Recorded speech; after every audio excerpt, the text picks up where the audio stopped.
Hello, നമുക്ക് വീട്ടിലുള്ള സാധനങ്ങൾ വെച്ചൊരു കിടിലം പാനിപ്പൂരി ഉണ്ടാക്കി നോക്കിയാലോ, സിമ്പിളായിട്ട്. ഇതിനായിട്ട് എടുത്തിട്ടുള്ളത് ഉച്ചത്തെ രസമാണ്, പിന്നെ ഇത് രാവിലത്തെ ഗ്രീൻ പീസ് കറി, പിന്നെ പാനിപ്പൂരിയുടെ ബോൾസ്, പിന്നെ കുറച്ച് മിച്ചർ, പിന്നെ അതാ വേവിച്ച് വെച്ചിരിക്കുന്ന ഉരുളക്കിഴങ്ങ്.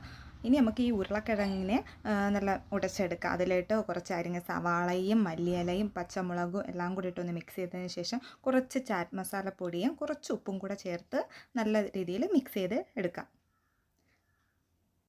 ഇനി നമുക്ക് ഈ ബോൾ ഫില്ല് ചെയ്ത് കൊടുക്കാം. ആദ്യം ഉരുളക്കിഴങ്ങ് മിക്സ് ഒന്ന് എല്ലാത്തിലും നിറച്ച് വെച്ചതിന് ശേഷം നമുക്ക് കുറച്ച് ഗ്രീൻ പീസ് കറി എല്ലാത്തിലും ചേർത്ത് കൊടുക്കാം. പിന്നെ കുറച്ച് രസം,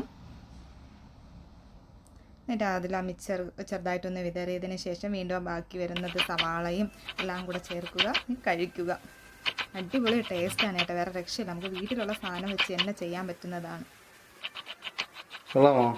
അടിപൊളി.